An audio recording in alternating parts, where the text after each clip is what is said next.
Lutfi Khairunisa. Saya Rizara Syabar. Saya Hana Trimadani. Baiklah, pada kesempatan kali ini kami akan mengobservasi SMP ITS Sajadah dan kami akan melihat apa saja teknologi yang digunakan di SMP ITS Sajadah dan bagaimana pembelajaran informatika di SMP ITS Sajadah ini. Selamat menyaksikan.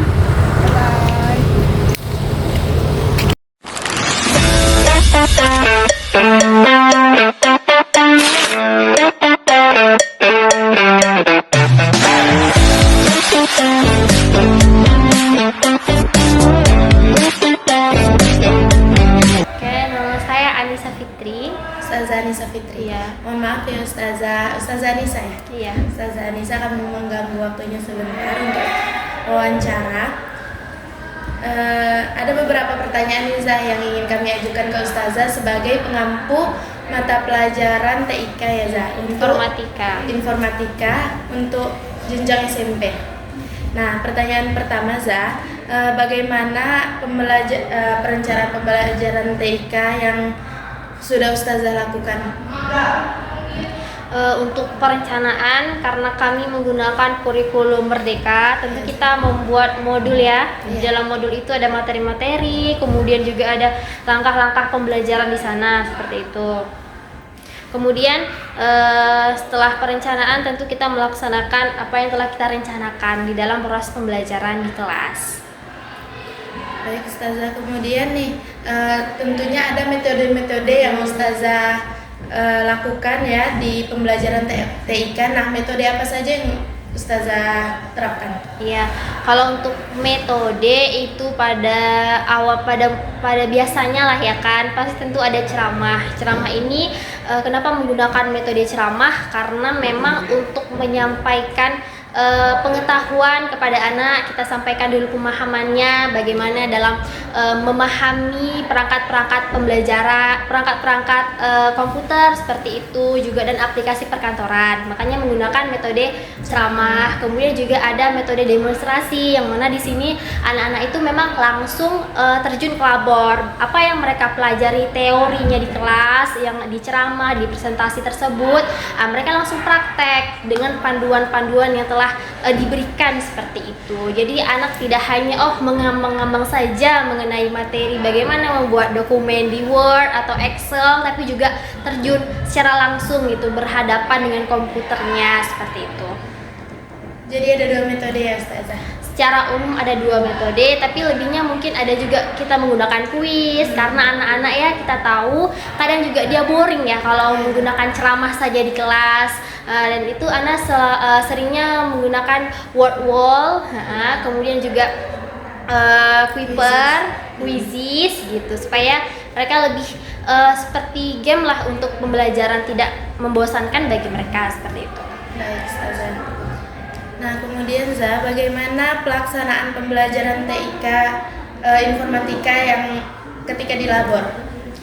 Untuk di labor mungkin beberapa hal yang memang harus diperhatikan, dan memang perencanaan tidak semulus nyatanya gitu kan. Kita rencanakan jam sekian mereka belajar ini, tapi mungkin di labor itu perlu pengkondisian kelas. Apalagi juga di labor itu kan kita perlu menghidupkan satu-satu komputernya, CPU-nya. Anak-anak kan masih awam ya, apalagi memang mereka yang belum pernah ketemu lah dengan komputer. Dari situ mungkin lebih memakan waktu, sehingga pembelajaran juga mungkin dari materi yang segini ingin kita sampaikan jadi sedikit gitu, karena waktunya tadi udah terpakai untuk menghidupkan komputer, CPU dan lain-lain. Kemudian juga beberapa anak ya pada umumnya kita tahu bahwa memang ada yang kayak mereka nurut gitu, bisa ketika kita jelaskan untuk tidak untuk belajarlah dengan sesuai prosedurnya ada. Tapi juga ada beberapa anak yang mereka aktif, Ustazah sebut itu mereka sangat aktif ya, gitu. Ada aja yang mereka lakukan, dan itu memang menjadi tantangan tersendiri bagi Ustazah untuk mengkondisikan supaya mereka bisa belajar dengan baik dan benar di labor seperti itu. Untuk media dan sarana TIK apa saja yang digunakan? Kalau untuk media yang utama itu adalah buku paket ya kan. Kemudian juga ada e-book di internet terkait materi-materi pembelajaran, PowerPoint, presentasi PowerPoint, poster-poster juga ada digunakan seperti itu. Bagaimana cara menilai hasil belajar siswa pada mata pelajaran TIK? Menilainya ini tergantung kepada materi. Kalau memang materi itu dirasa memang full untuk pemahaman kognitif, maka bisa digunakan tes, ya kan, tes tertulis seperti soal-soal ABC atau esai. Namun ketika Ustazah rasa ini materi ini perlu untuk praktek, maka ya tesnya adalah praktek. Bagaimana anak itu misalkan mau mengecek apakah mereka ini sudah paham membuat tabel di Excel, maka tesnya apa gitu ya, udah mereka diberikan contoh tabel, disuruh buatlah di Excel, yang mana sebelumnya juga sudah kita latih gitu mereka seperti itu. Jadi apa-apa yang kita ujikan itu memang sudah kita ajarkan seperti itu. Pertanyaan selanjutnya, kendala apa yang sering dihadapi dalam pembelajaran? Kendala yang sering terjadi, terutama kalau misalnya ini mau di kelas atau di labor? Di labor. Ya, kalau di labor mungkin kadang ada unit komputer yang mungkin tidak bisa kita hidupkan, gitu kan? Nah, itu juga kendala kan, karena kan unit komputer tersebut mereka jumlahnya misalnya beberapa banyak lah gitu, tapi unit cuma setengah dari mereka, atau mereka hanya bisa berbagi dari unit komputer yang ada. Dan juga kadang kalau mereka kerja kelompok dalam mengerjakan tugas-tugas aplikasi perkantoran, itu tentu akan beda lah ya pemahaman antara yang memang dia ngerjain sama dia cuma ngeliatin temannya.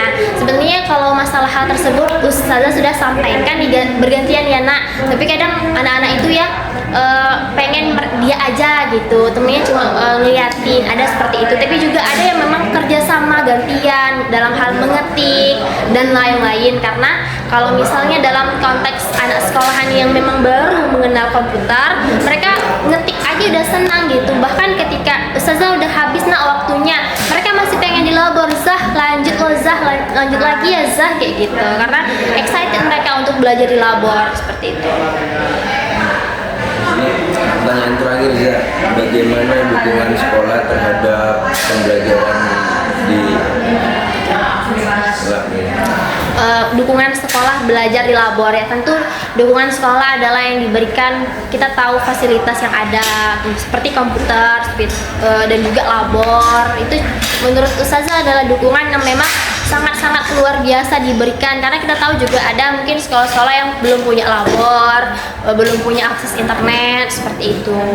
Kemudian juga ruang labor yang nyaman, karena di sini juga alhamdulillah ada AC-nya, jadi mereka nggak mengeluh panas dan lain-lain seperti itu. Dan juga ada, kalau belajar di kelas juga ada disediakan infokus biar anak-anak bisa lebih paham, lebih tertarik dalam proses pembelajaran.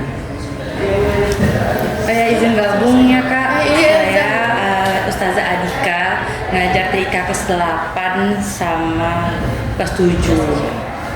Berarti Ustazah Anissa kelas 9 ya? Ya, kelas 9 semuanya. Oh iya Zah, kami ingin bertanya nih kan Zah, selain laboratorium komputer, teknologi apa aja sih yang ada di SMP ITS Sajadah ini? Teknologi yang kita tahu Smart TV ada ya saya, Smart TV ada juga, anak juga bisa belajar di sana gitu. Kemudian apa lagi? Kemudian izinnya Zah, kemudian di sekolah kita ini sistem untuk belanjanya menggunakan on-card. Jadi on-card saya juga nggak bawa.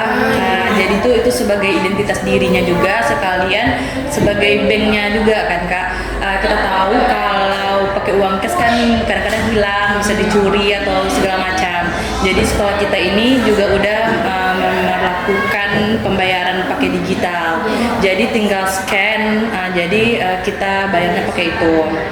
Itu teknologi, salah satu teknologinya kan Kak. Itu bisa dibelanja di kantin, di minimarket. Nah itu bisa. Terus apa lagi ya Zah? yang di awal tuh kemarin pernah kami pakai sistem Krion untuk sistem apa namanya ya, untuk di absen digital. Tapi sekarang dinonaktifkan dulu. Terus digitalnya di sini kami juga menggunakan laptop untuk pembelajaran, Kak. Jadi untuk kelas boardingnya itu menggunakan laptop, lalu pembelajarannya menggunakan Kuiper video.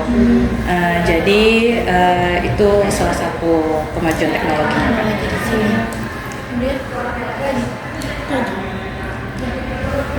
nah, baik Ustazah, mungkin menurut kami sekian apa? Wawancara.